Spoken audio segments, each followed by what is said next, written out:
Ya kan diskusi-diskusi. Emang kerjanya kan mereka pakai hotel diskusi. Ya kan seolah-olah ada sesuatu itu. Ya. Makan ini hasilnya nggak ada, Win. Iya. Selama itu bisa di take care dengan profesional, I think it's a good. Cuman again, Iya. Artinya kabinet sekarang kurang intelektual ya, Bang ya? Assalamualaikum warahmatullahi wabarakatuh. Jumpa lagi Logikers bersama saya Widi Grafias di channel kesayangan kita Logika Bicara. Saya kali ini single fighter, sementara Bowo rekan saya sedang ada tugas negara mendampingi salah satu pejabat di kabinet Merah Putih ya Bang ya.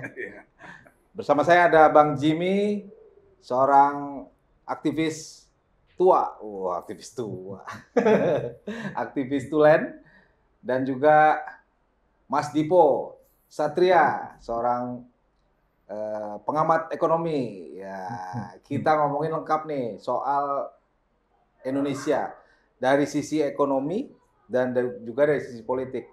Nah, saya mau ngomong dari sisi anak zaman now aja ya, Logikers ya, supaya teman-teman yang mendengarkan, yang melihat channel kita bisa lebih sederhana, mengartikan, lebih bisa berlogika dan sebagainya. Oke, gue langsung mulai ke Dipo nih.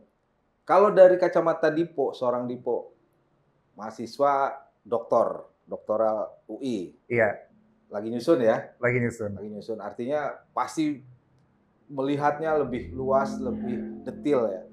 Situasi ekonomi saat ini bangsa kita ini benar-benar krisis atau masih memprihatinkan?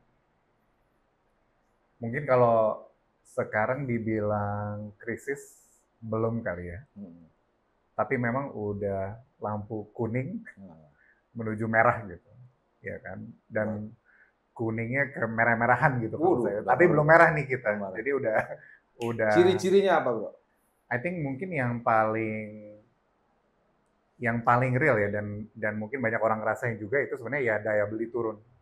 Iya kan? Maksudnya pemerintah bisa manipulasi angka whatever they can. Tapi kalau orang nggak bisa beli ya nggak bisa beli gitu. Jadi kayak I think daya beli itu yang paling masalah sih sebenarnya di Indonesia saat ini. Ya kan? Jadi daya beli kita sebenarnya nggak tinggi seperti yang dibilang Presiden Bang Jimmy ya. Kalau dulu Presiden Bang Jimmy kan daya beli kita kan naik. Iya. Ini ternyata enggak ya berarti. Iya, jadi mungkin kayak tahun lalu ada deflasi berturut-turut 5 bulan, ya kan. Biasanya deflasi itu kalau setelah Lebaran, ya kan, pas Lebaran harga-harga naik, habis Lebaran harga-harga turun. Tapi yang kejadian tahun lalu 5 bulan itu turun berturut-turut tuh, ya kan. Dan banyak spekulasi atau ini kalau memang itu ya karena daya beli turun, karena orang nggak ada yang beli, jadi makanya harganya turun. Itu gitu. Itu salah satu kan? Salah satu ciri ini krisis salah satu ya. Kalau memang kelihatan orang-orang memang udah susah nih mau beli telur naik. Iya. Iya ya, daya beli lah. Dan itu kelihatan juga kayak mungkin itu satu ya. Jadi kayak ngelihat angka si deflasi. Yang kedua yang kelihatan juga itu kalau ngelihat di data Bank Indonesia jumlah tabungan middle class memang dipakai buat biaya sehari-hari. Jadi jumlah savingnya nggak meningkat tuh, Bang. Jumlah tabungannya nggak meningkat, dan kelihatan juga mereka nggak spending sih. Culture-nya nggak belanja memang. Kalau kemarin ada gerakan apa tuh? Yang nggak mau belanja banyak tuh, apa namanya? Oh iya, frugal living. Frugal living. Ya itu relevan banget di saat ini. I think karena ya itu dia. Karena si udah kepres kan, bukan kepres ya, maksudnya jadi kasarnya income-nya nggak nambah, sedangkan kebutuhan makin naik, ya kan, jadi duitnya habis gitu. Yang sudah ditabung, ya, akhirnya kepake, padahal tabungan juga. Itu mungkin buat beli rumah. Iya, ya kan? Jadi buat sehari-hari lah. Ternyata akhirnya buat sehari-hari. Iya. Itu kelas menengah hampir 10 juta. Betul. Jadi 10 juta ini menjelaskan bahwa kenapa daya beli turun, karena kelas menengah ada 10 juta kurang lebih yang turun kelasnya. Kedua, pengangguran bertambah. Betul. Jadi dua inilah yang menyebabkan daya beli itu turun. Penyumbang terbesar daya beli masyarakat kita turun. Karena nggak mampu lagi belanja berarti ya. Betul. Nah ini prihatin. Prihatin. Dan ini pas disebut tadi lampu kuning. Lampu kuning. Jadi harus ada katakanlah semacam apa ya rescue. Iya. Ya, jadi mesti ada tim rescue untuk menyelamatkan satu kelas menengah. Betul. Kedua, menyelamatkan apa itu yang tenaga kerja yang semakin banyak menganggur. Iya. Mesti ada rescue tuh departemen apa itu tenaga kerja, ya kan? Betul. Apa departemen apa yang lain yang berhubungan industri. Iya. Dan ini semua memprihatinkan. Iya. Bayangkan industri kita disebut oleh bekas Gubernur Bank Indonesia itu Abdullah ya. Abdullah. Itu mundur setback ke tahun 70-an. Betul. Betul. Jadi kita bisa bayangkan sekarang tahun 2025. Jadi kamu bayangkan kita sudah mundur hampir 50 tahun industri kita. Betul. Nah, jadi kita akan kehilangan growth, kita akan kehilangan lapangan pekerjaan, kita akan kehilangan banyak hal, dan itu akan disebut sebagai lampu kuning. Dan tepat, bahkan kalau menurut saya, dari sisi industri, lampu merah. Benar loh. Kalau gue sih gitu ya. Benar. Saya mungkin salah ya. Kamu cek aja. Kalau menurut saya, kan saya bekas industri. Iya. Mengerti arti mempunyai pengalaman sedikit. Betul. Jadi kita ini sangat mundur. Nah sekarang pertanyaan bagaimana supaya industri itu bisa berjalan? Ya, listrik murah, Iya. bunga bank murah, ya kan? Pasar terbuka, harus dibuka pasar. Iya. Lalu ada semacam polisi khusus yang bisa memberi intensif. Betul. Jadi ada hukum ekonomi ya yang bisa mengintensifikan hal-hal yang bisa menghidupkan industri. Gue kasih contoh nih, Mas Widi. Sorry Po, gue terangin sedikit nih sejarah Cina. Di Cina, kamu kan udah tahu itu 1 miliar. Bagaimana cara masuk investasi masuk?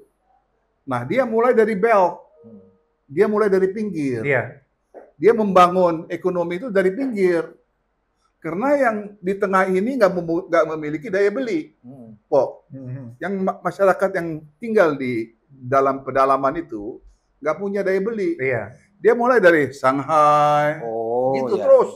Jadi saya pernah lihat yang baca pas Prabowo masuk, kan dari Bappenas tuh ada dokumen tuh. Kita industri apa, dan Bang Jimmy benar banget. Jadi nggak ada satupun industri yang kita benar-benar mau fokus di mana Indonesia. Ya kan di masa globalisasi ini, ya kan kita benar-benar nggak ada satupun industri yang kita benar-benar fokus. Oh nih kita industri mau gedein ABC, ya kan. Decision buat itu aja belum ada sekarang. Nggak jelas berarti. Nggak jelas. Di dokumen itu saya ingat ada banyak lah rencana. Cuman yang unik saya ingat dia industri climate change, soal carbon credit itu satu lagi industri soal ini AI. Tapi AI juga pun kita nggak menang kan di lomba AI ini, ya kan? Jadi kita nggak menang, malah kayak beberapa data center itu kan kebutuhannya besar tuh global, dan itu sebenarnya bisa di mana aja. Itu kita bayangkan di Singapura. Di Singapura dari Batam itu kita cuma supply listriknya Bang. Iya. Jadi kita nggak naik ke atas ini, kita benar-benar cuma jual listrik aja, ya kan? Sedangkan data center buat dan real money itu sebenarnya di data center. Nah, lu solusinya apa? Tapi kayak kalau solusi ya, kalau boleh rekomendasi sih Bang, kayaknya yang paling value added sebenarnya Indonesia butuhin sih benar-benar better corporate governance, better KKN, yang apa ya, kan ini kan urusannya investasi kan. Ya kan akhirnya kalau investor asing dia cuma lihat nih Indonesia worth it nggak ya? Tapi kalau misalnya kita memang ranking korupsinya tinggi, iya kan, mereka juga males gitu kan. Iya kan kalau misalnya dia pilih ada negara A sama negara B, satu korupsi lebih tinggi ya pasti dia pilih di negara B gitu, yang korupsinya lebih rendah. Ya kan, dan ini I think applies di seluruh ini ya. Ya kan, jadi kalau ngomongin pemerintah tadi kan sempat ngomongin ya pemotong anggaran. Jadi semua mau dilakuin kan. Dia mau coba naikin PPN nggak bisa, mau coba motong anggaran dia berani. Semua berani lakuin kecuali potong KKN itu. Sorry, bukannya mau maksudnya mau politik nih, Bang. Bener, Bang. Bukan maunya mau politik, cuman maksudnya kita objektif aja. Kita objektif aja maksudnya dari sisi ekonomi. Ini, Iya kan? Dari kita Contoh. objektif aja maksudnya semua mau dicoba kan, mau naikin PPN, mau kurangin subsidi gas, mau kurangin apa pengeluaran, semua mau dikerjain kecuali Iya. itu gitu. Sedangkan menurut gua yang paling value added sebenarnya ya itu yang harus masanya harus di-solve ya. Soal Lo tahu nggak apa yang terjadi pidato presiden pada saat tanggal berapa? 14, 13 kemarin tuh, yang government, ya itu. ulang tahun Gerindra ya. Jadi setelah dia pidato panjang, terakhirnya ada kata-kata, ini kami belum memulai perang nih katanya. Jadi dia ngomong kodok kakak yang tadi kan, tapi dia belum memulai perang. Jadi kita masih menunggu nih serangan pemerintah ke pusat-pusat korupsi itu. Betul. Kita Kita nunggu nih. dulu, betul. Karena memang Presiden Prabowo sudah declare dia belum memulai ini. Gitu. Baru nasihat-nasihat, Ancaman-ancaman. Ancaman ya. ancaman, ya baru pidato-pidato lah. Iya. Ya. Jadi ini banyak demagogi. Demagogi ini buang waktu sebetulnya. Iya. Demagogi ini mesti sekarang tindakan, Mas Widi. Iya. Nggak bisa lagi. Jadi memang salah satu mungkin ya akan efisiensinya akan dipotong anggaran 750 triliun. Jadi ada tiga step. 300 ke yang kedua berapa? 200 mungkin, yang ketiga 700. 250. Pokoknya Oh, jumlahnya total 750. Itu satu. Jadi ya memang kalau lihat dari 750 dipotong triliun, anggaran APBN kita 3.600. Berapa persen tuh? Sampai Hampir 20 ya. 20 udah lebih dong. Iya, 20 udah lebih ya kan? 750 ya. Iya. Ya kurang lebih gitulah 20%. Nah, kalau lihat dari Profesor Sumitro dulu bilangnya 30% APBN itu mesti dipotong. Iya dong. Kalau Iya. rumus Profesor Sumitro Iya. 30. Jadi 1.200 triliun yang mesti dipotong. Ini baru 750. 750. Itu satu poin. Tapi poin 2, Mas Widi, itu ada juga dari 300 ini, itu katakanlah 20 billion. Iya ya. 20 billion ini ada switch allocation. Betul. Jadi ini dipindahkan menjadi dana antara Antara. sebagai initial fund Betul. untuk mendirikan yang tanggal 24 Februari ini, hari Senin, itu initial fund. Jadi memang cukup beralasan kalau kita katakan memang ada switch ya, ada semacam perubahan yang dilakukan untuk mengenai policy anggaran. Kira-kira gitu soal ekonomi. Iya. Ya kayaknya banyak yang nggak tahu tuh, Bang Wid. Jadi si pemotong anggaran itu kayaknya kan anggaran Dipindahkan. iya. Jadi sebenarnya bukan mengurangi anggaran, Mengalihkan. tapi realokasi Mengalir aja. relokasi. Jadi Ya, kita ada kemarin pemotongan 306 triliun, kalau nggak salah 100 triliun tuh buat dana antara, kalau nggak salah ya 100 triliun. Ya, kurang lebih lah 20 billion untuk Oh 20 dana ya? antara. Untuk dana Mungkin. antara. Jadi nanti ada pemotongan lagi, Mas Widi. Artinya nggak tepat sasaran gitu ya, boleh Yang nggak katakan tepat ya. sasaran kan apa yang dipotong. Yang dipotong sama mau digunakan kemana itu Iya. nggak tepat ya. Betul. Betul. Nah kan kemarin kita sempat ngobrol ya, Dip ya. Kalau misalnya, oke, katakanlah banyak yang anggarannya banyak yang di-cut gitu ya. Tapi problemnya adalah kebijakan ekonomi pemerintah itu ternyata nggak sesuai dengan apa yang diinginkan. Kalau kemarin lu teorinya adalah sebenarnya kalau kita mau pertumbuhan terjadi, yang diserang untuk diamanin dulu adalah yang kebutuhan pokok, bener kan ya? Kalau buat masyarakat miskin ya. Iya, artinya itu sederhananya adalah itu dulu yang dikuatin. Iya, Artinya iya. tingkatin daya beli, kuatin pendidikan, orang udah nggak mikir bayar sekolah lagi, mau beli makan murah gitu-gitu kan. Artinya Iya, gitu. iya. Kerja bisa kerja. Iya, iya. Kalau kemarin lu bilang bahan baku, gas, minyak yang Iya. buat kepentingan orang-orang ini jangan juga dinaikin atau jangan dibikin langka. Iya, iya. Diserang, bukan diserang itu artinya gini, diamanin dulu kebutuhan pokok masyarakat. Betul. Jadi karena kan Fondasinya jadi biar kuat. iya. Karena kan masalahnya memang di daya belinya turun. Jadi yang perlu di-attack duluan adalah tingkatkan daya beli. Iya. Nah, buat orang miskin itu kalau mau ningkatin pendapatan kan agak sulit ya. Harus mungkin dapat kerjaan baru, yang Iya. takes time lah. Kerjaan baru selalu takes time. Iya kan? Jadi yang harus difokuskan ya mengurangi pengeluarannya. Yaitu dia tadi si listrik lah, si makanan, Iya. si gas, BBM, si listrik. gas. Nah, ya jadi fokusnya di sana aja sebenarnya kalau buat daya beli. Artinya kalau tepat sasaran. Iya. Nah, pemotongan anggaran ternyata tadi dialihkan ke macam-macam yang ya, kepentingan buat masyarakat kan juga nggak jelas kayak Danantara. Oke, kita mau bikin kayak Temasek misalnya Singapura atau apa yang Malaysia, Kasana Malaysia. BlackRock. Tapi apakah itu Terlalu ambisius kayak kalau BlackRock nih. Ya dia kan lu gede. BlackRock itu kan tapi penting nggak bang kelas buat si kita ini dong, bang? si Elon itu. Kelas-kelasnya NASA. Masalahnya penting nggak buat BlackRock kita? tuh NASA, Mas Widi. Artinya penting nggak buat Membiayai NASA masyarakat itu. kita? Iya. Benar. Kalau kita mau begitu, Enggak penting. Kalau menurut saya ya, ini baik lah ya. Nanti Oke. kita menjadi lebih liberal. Termasuk undang-undangnya. Undang-undangnya BUMN itu kan itu udah dirubah. Itu udah independen. Oke. Jadi bukan government lagi itu BUMN. Dia. Jadi dia sudah liberal. Ya artinya memang ya kita semakin kapitalis karena memang kita perlu fund itu harus diinvestasikan dan itu akan mengolah 14.000 triliun fund yang akan masuk dari 20 bili itu akan menjadi 900 bi dalam kurun waktu 2, 3 atau 4 tahun. Dan ini perencanaannya Lipo sudah sampai ke tahun 2040 menurut Pak Bahlil. Nah, dan itu memang bagus.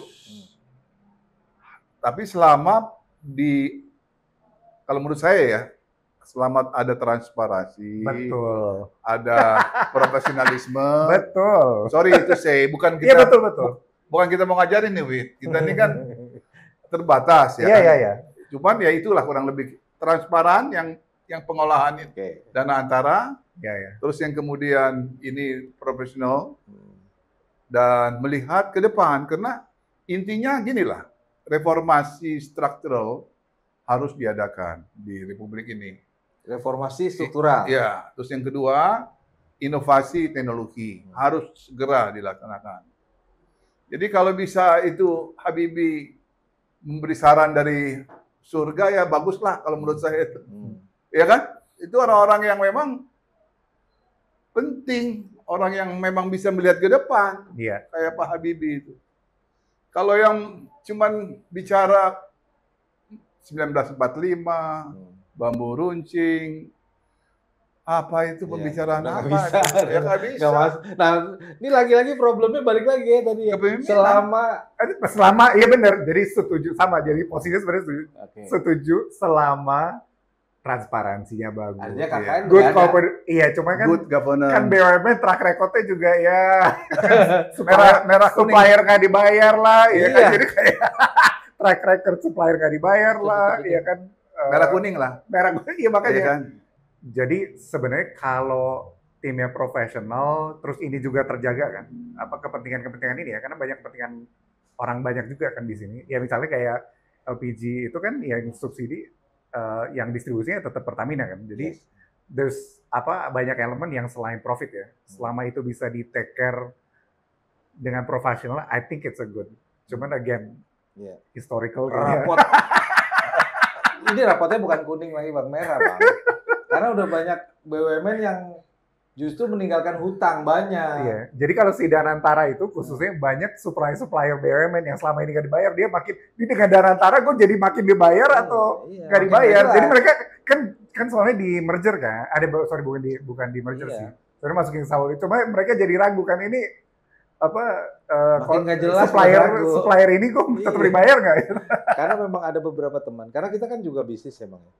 Ada beberapa teman yang memang jadi vendor dan hasilnya adalah sampai saat ini ada yang belum dibayar, Bang.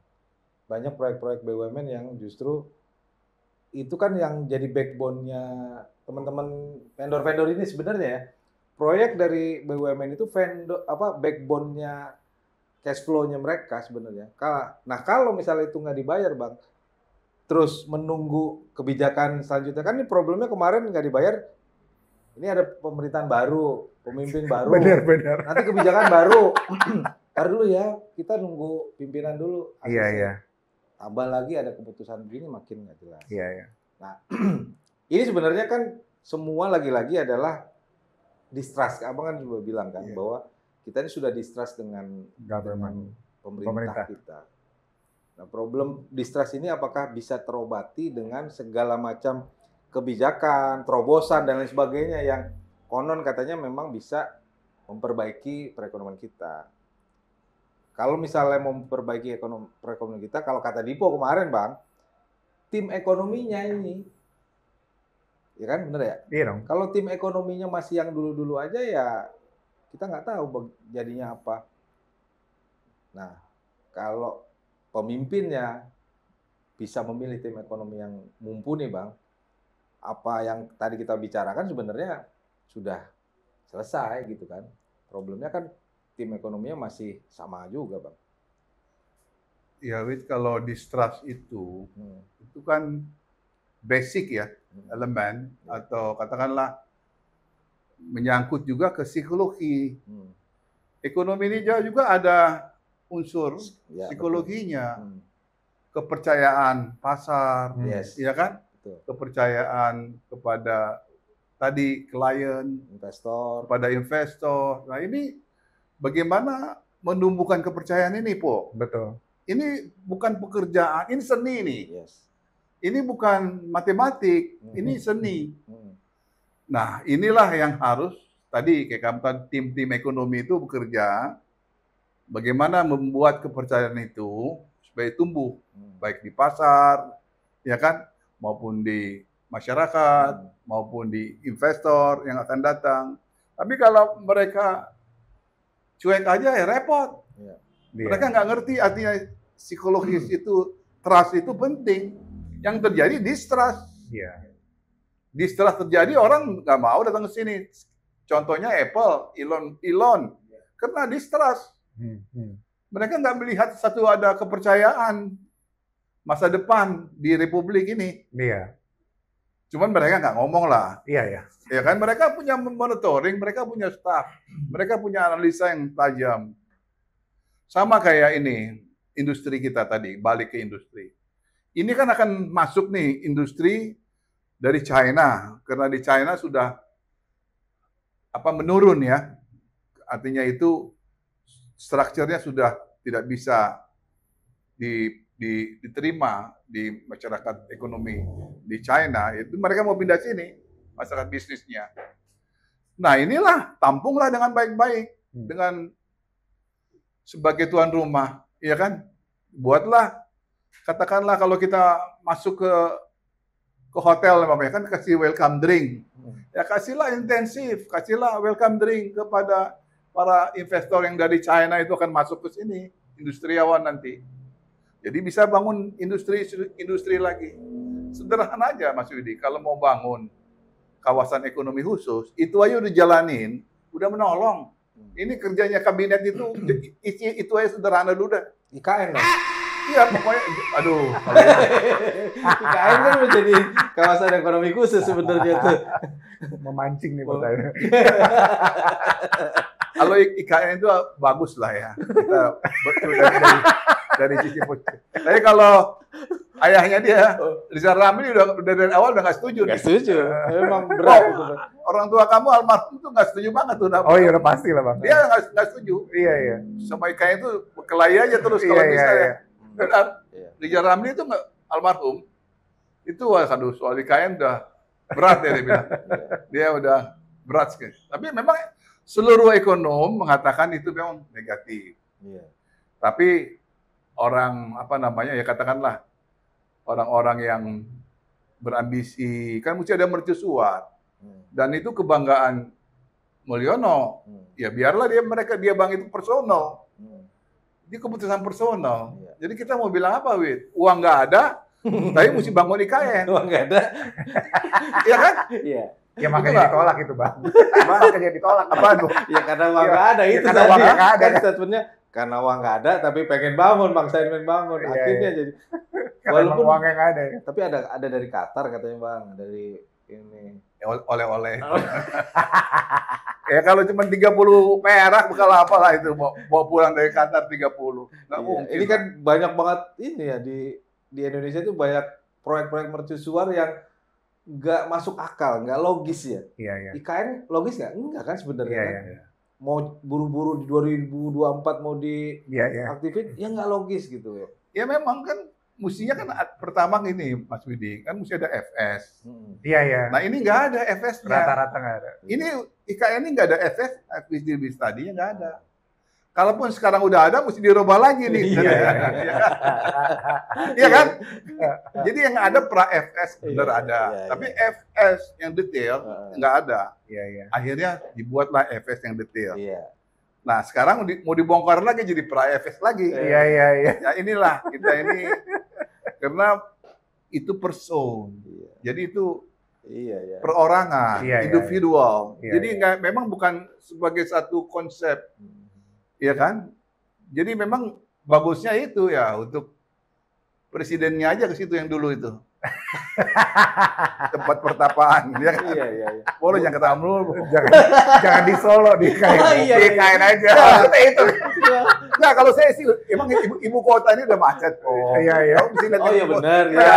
kan ini ada banyak kemacetan. Jadi Iya. memang secara sederhana. Betul. Secara logika Iya, kalau kita mau lihat benar. argumentasinya benar. Tapi timing mengambil keputusan itu, Wid, Iya. sama perencanaannya itu mesti ada dong. Iya, iya. Iya. Nggak direncanain lah udah. Iya, ini kan kamu tiba-tiba pengen kawin aja.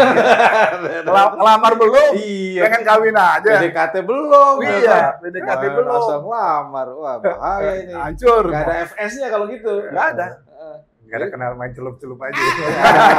Acuan itu ini yang teh celup lagi Iya, jadinya. benar. Nah, kan ini sebenarnya memang banyak kebijakan-kebijakan yang justru di kabinet sendiri suka beda-beda, Bang.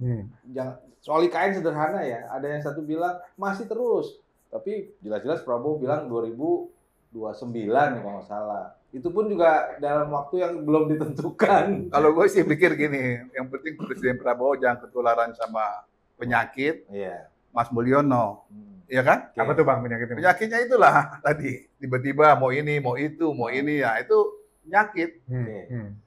Ini solusi politik. Iya. Kalau kamu tanya apa solusinya, ya politik. Iya. Nggak ada yang lain daripada krisis terjadi, selesaikan secara politik. Kayak kita dulu, zaman Pak Habibie itu.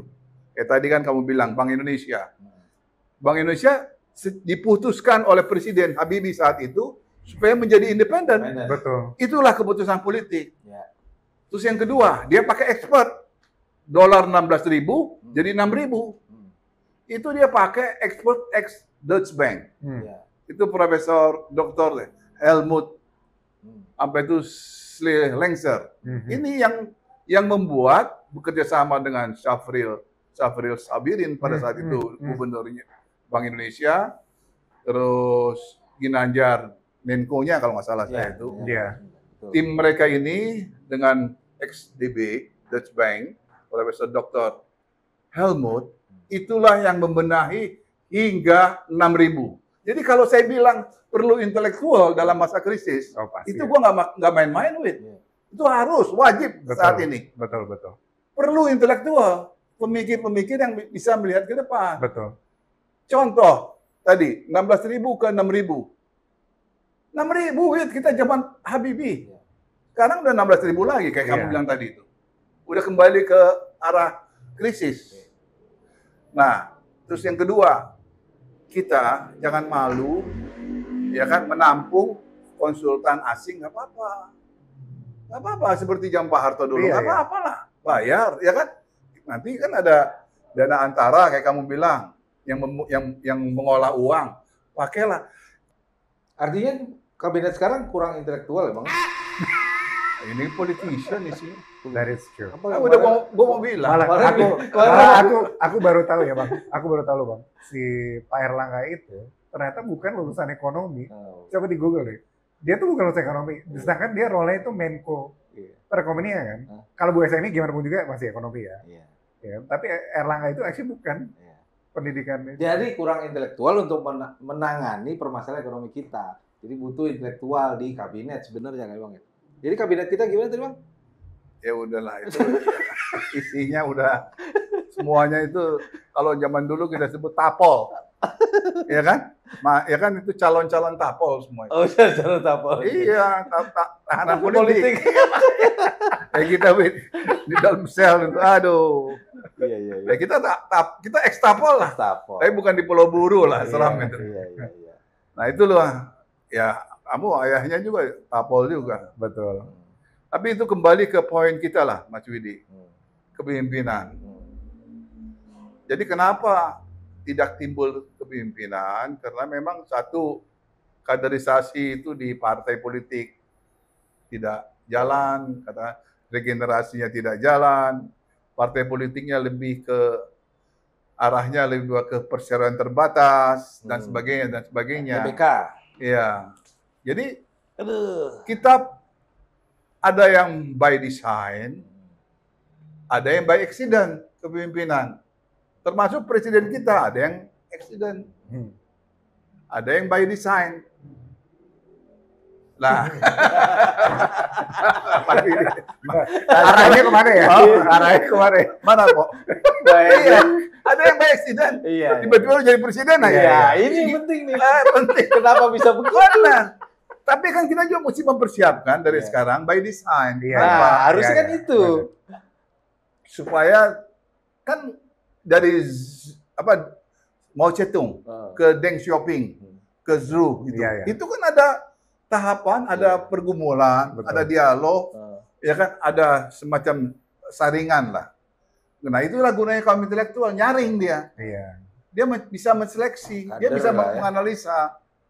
Nah kalau parpol ini kan dia gimana bagian amplop aja urusannya. Betul. Betul nggak Mas Budi? Perseroan terbatas. Bisa terbatas. Partai Kurang- cuma nyari untung. Kurang panjang ya. Iya. Apa visi misinya kurang panjang gitu. Jadi nanti ekonomi suram harus diselesaikan secara politik. Artinya kita butuh keputusan politik. Nah, hanya pemimpin ya kan yang memiliki pengalaman, memiliki insting ke depan yang bisa mengambil keputusan dengan baik. Benar. Nah, Iya. artinya saya mau soal kepemimpinan nih. Kalau ada kepemimpinan by accident sudah menjadi momok negatif buat bangsa kita. Harusnya jangan The next jangan lagi jangan lah, lagi. jangan lagi. Insya Allah ya. Insya Allah jangan lagi. Jangan lagi. Kan Karena ini ada yang baru nih, yang itu udah dihapus 20% tuh. Ah, Iya. 20% presiden threshold dihapus. Di era kepemimpinan Prabowo, kita anggap Prabowo ini sebenarnya bukan by accident, tapi memang udah dikader. Bahkan 15 tahun dia menunggu untuk jadi seorang pemimpin ya kan. Dikader dari Gerindra, katakanlah dari seorang partai. Bahkan dia Kopassus, jenderal, dia seorang patriotis. Tapi kemarin di Gerindra 17 tahun itu, dia kepilih lagi. Pak SBY udah bilang saya akan mendukung untuk Iya. periode kedua. Iya. Jokowi berkatakan begitu juga hal yang sama.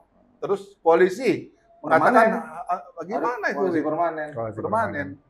Artinya ini sudah didesain. Tapi desainnya udah disiapin. Iya. Sampai kalau bisa 2 periode. Ini Iya. berarti desainnya dalam tanda kutip tidak sesuai dengan Iya, iya.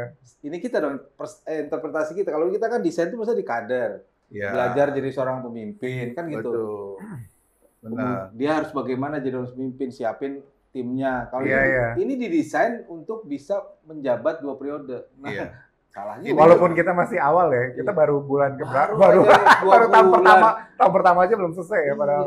Baru 100 hari. Iya, baru 100 hari. Iya. Baru 100 hari udah mau jadi presiden lagi. Iya. Nah inilah makanya saya bilang, ini kan irasional. Iya, iya. Ya ini keputusan politik tuh yang jadi kita begitu, Wid. Politik itu discontinue. Jadi nanti tiba-tiba aja nanti ada gerakan yang anti Presiden Prabowo yang kedua. Dan jangan marah, Iya. karena kemungkinan itu akan ada. Kenapa? Karena threshold udah nggak ada. Dan akan ada presiden independen.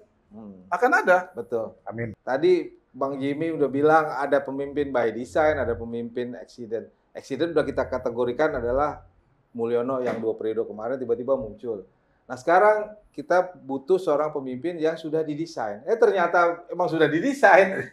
Kemarin, iya kemarin keterusan saking pengen kita didesain, udah didesain sejak awal. Dan ini sebenarnya juga rakyat kan nggak penting-penting amat gitu. Yang penting kan sebenarnya siapapun pemimpinnya rakyat aman. Iya. Nggak lapar, bisa Betul. sekolah. Kalau sakit bisa gratis, kan gitu-gitu aja. Cuma problemnya adalah apakah yang sudah didesain untuk dua periode ke depan ini mampu untuk menyelesaikan itu, Bang? Pertanyaan saya sederhana buat Dipo dan Bang Jimmy. Memang apakah betul nih dengan tadi kita ngomong by design dan tiba-tiba SBY mendukung, Mulyono mendukung 2 periode di 2000 sampai 2029, ini membuat misalnya pasar modal bergairah misalnya, ekonomi kita Growth 8%. growth, kemudian dolar turun gitu karena apa? Iya. Karena gini, karena kalau nggak ada lagi gesekan untuk menjadi seorang pemimpin kan sebenarnya aman jadinya kan. Kalau ada perubahan pemimpin itu kan ribut terus kan. Apa benar gitu ya, Bo ya? Ya kuncinya kan di stabilitas. Nah, itu maksud Iya, gua. iya. Jadi mereka ini sebenarnya ingin ya kan adanya stabilitas. Stabilitas. Nah, itu baik. Mm-mm. Karena kalau untuk membangun itu kayak zaman Pak Harto lah, Iya, kan itu stabilitas dasarnya kan, iya, supaya jangan ada gangguan. iya. Tetapi tetap mesti ingat bahwa keputusan politik itulah yang bisa membuat ekonomi ini stabil, Iya. Tumbuh ya, Bang. tumbuh. Iya, iya. Jadi mesti ada orang-orang yang kamu tadi bilang, orang-orang profesional. Kalau saya ngelihatnya di titik ini ya, kan udah telanjur basah ya, maksudnya Prabowo ya kita stabil lah, ya kan itu oke sih. Tapi I think yang Prabowo sebenarnya bisa lakukan itu sebenarnya ya benar berantasi KKN ini. Menurut saya dia sangat capable, dia punya tim di mana-mana.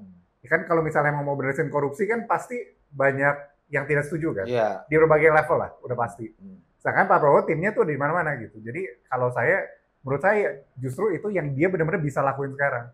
Sebenarnya yang kayak konkret banget buat tumbuhin ekonomi sebenarnya berantas korupsi di at all level. Sekarang. Karena dia kuat kan, Yes. dia kuat kan. Iya kan, dia udah kelihatan lah. Misalnya di acara Gerindra kemarin semuanya juga ngangguk kan sama dia. Kalau dia tiba-tiba bilang, oh ya besok kita sikat KKN, ya sikat aja gitu mestinya. Sayangnya dia bilangnya belum waktunya Oh dong. iya belum ya. Tadi ya. Ya, memang belum ada komando. Iya, Kalau itunya pidatonya udah, pidatonya udah ya. pidatonya udah, imbauan udah, ya kan? Bahkan ngancem, Bang. Ya, Harus. ancam juga sudah. Tapi yang poin sama kita komando. Betul. Sederhana aja, Win. Oh, Kita menunggu komando. Iya betul. Semua rakyat ini menunggu Betul. komando kapan korupsi. Karena memang ini soal strategis. Betul. 7 presiden nggak mampu Betul. Betul. menghabiskan korupsi. Betul. Kita sama Pak Prabowo ini bukan menghabiskan, meminimalkan sebetulnya. Iya pastilah. Jangan memaksimalkan dari miliar ke triliun zaman Mulyono.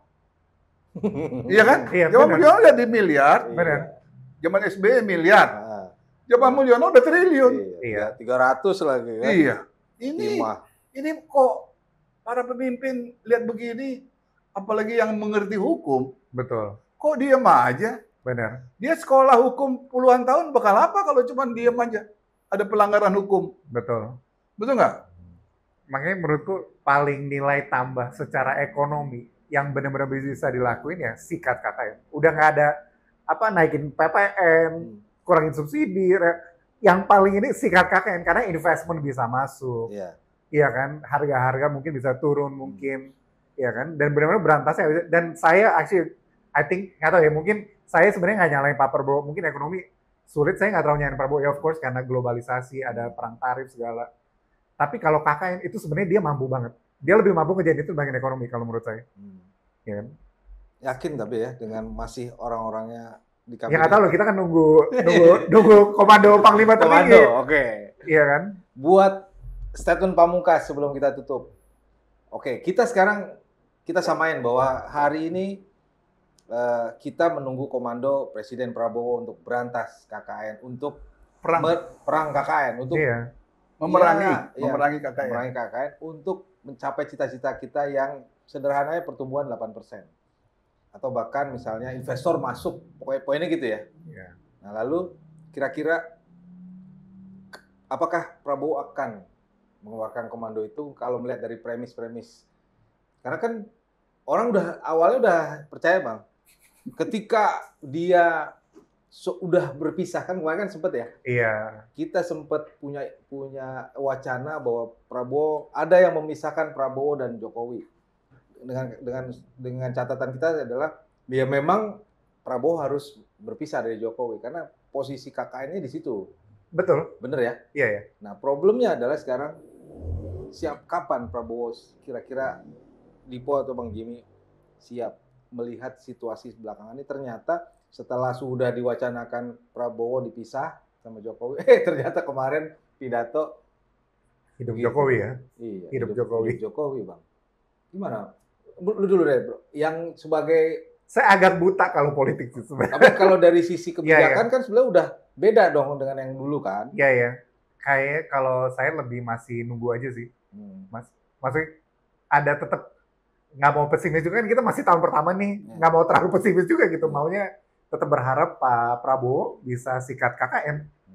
Ya kan, karena itu paling valuable dan susah. Maksudnya misalnya ada sipil, misalnya ya, contoh perumpamaan, misalnya ada sipil dari presiden, dia suruh ngurus KKN gitu, disikat langsung.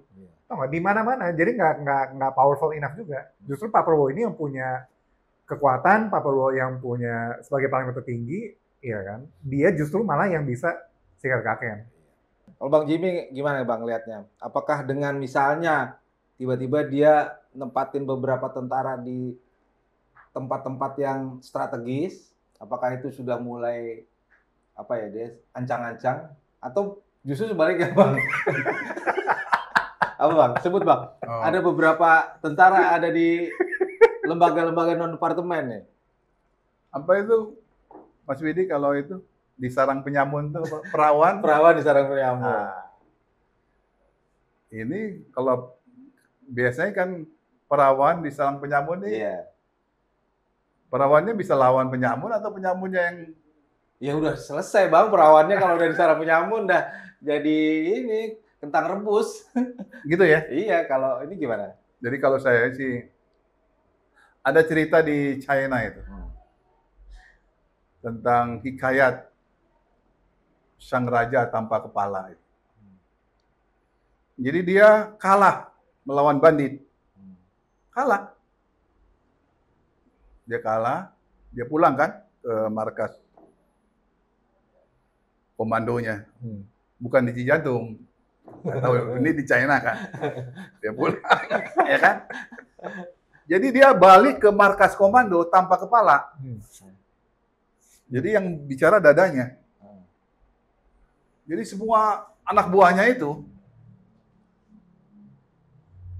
dia tanya sama anak buahnya, kan udah kalah nih dia lawan bandit, kepalanya udah dipancung.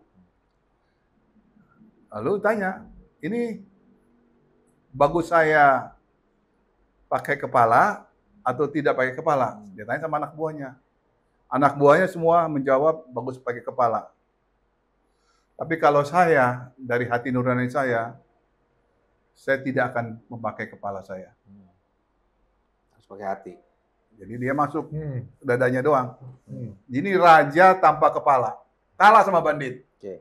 Sekarang pertanyaannya, apakah pemimpin kita, apakah presiden kita bisa menang lawan bandit? Tadi kalau si perawan lawan apa? Penyamun itu. Penyamun. Ya kan? Nah ini sekitarnya udah serigala semua ini. Iya. Iya dong. Kabinet itu serigala. Itu daerah serigala. Partai daerah serigala.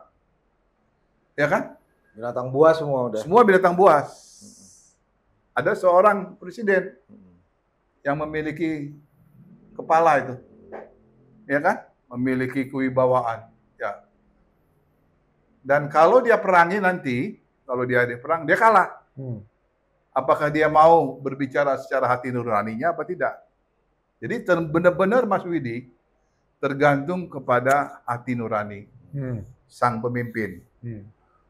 Kalau ada hati nurani yang kuat, dia kehilangan kepala, juga dia nggak malu. Kenapa? Karena anak buahnya minta supaya dia tetap jadi kepala, membawa kepala dipasang. Ini kepala udah pancung, tinggal dadanya aja. Jadi dia pulang ke markas komandonya tanpa kepala. Nah inilah perumpamaan sang raja yang kalah lawan bandit. Jadi apakah kita bisa menang melawan bandit? Dan kalau dilihat dari anggaran yang diperkecil, ini sebetulnya APBN ini secara teoritis ya, ini adalah sumber dari segala sumber korupsi. Tinggal nanti bagi-baginya berapa, kan gitu. Berapa yang mau dicuri? 30% kah? 20% kah? Tapi yang jelas sudah dipotong 20% di depan oleh Prabowo. Nah sekarang tinggal 80% anggaran kita nanti yang berjalan. Nah apakah ini bisa menolong untuk mengecilkan, meminimkan korupsi? Ya. Jadi mungkin dia nggak akan declare perang melawan korupsi. Ya, bukan perang terbuka. Jadi ya. bukan perang terbuka. Dia melaksanakan perang dengan strategi. Ya. Silent Operation, oke.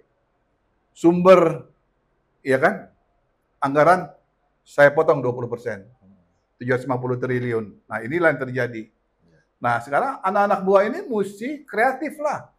Dengan kesederhanaan, dia bisa tetap memimpin departemen, tetap bisa memimpin kabinet, ya nggak usah mewah-mewah lagi seperti dulu, nggak usah ke hotel-hotel, ya kan diskusi-diskusi, emang kerjanya kan mereka pakai hotel, diskusi, ya kan seolah-olah ada sesuatu itu, makan ini, hasilnya nggak ada, Win. Iya. Cuma hasilnya makan-makan doang. Jelang tutup tahun ya. Iya. Buang-buang anggaran. Habis anggaran. Habisin anggaran. Nah sekarang nggak ada lagi yang dibuang. Ya.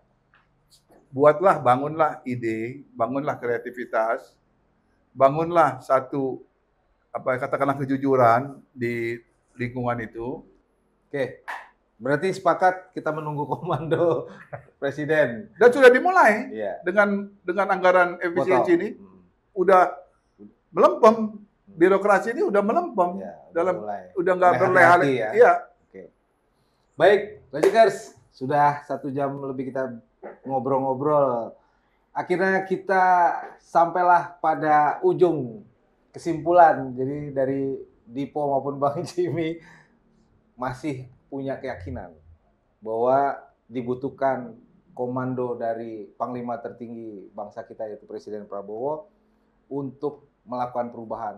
Logikers yang pro perubahan, mari kita tunggu komando dari Presiden Prabowo Subianto untuk memberantas KKN, memperbaiki ekonomi kita, kemudian merubah situasi bangsa kita ke arah yang lebih baik. Jangan lupa subscribe, like, dan komen.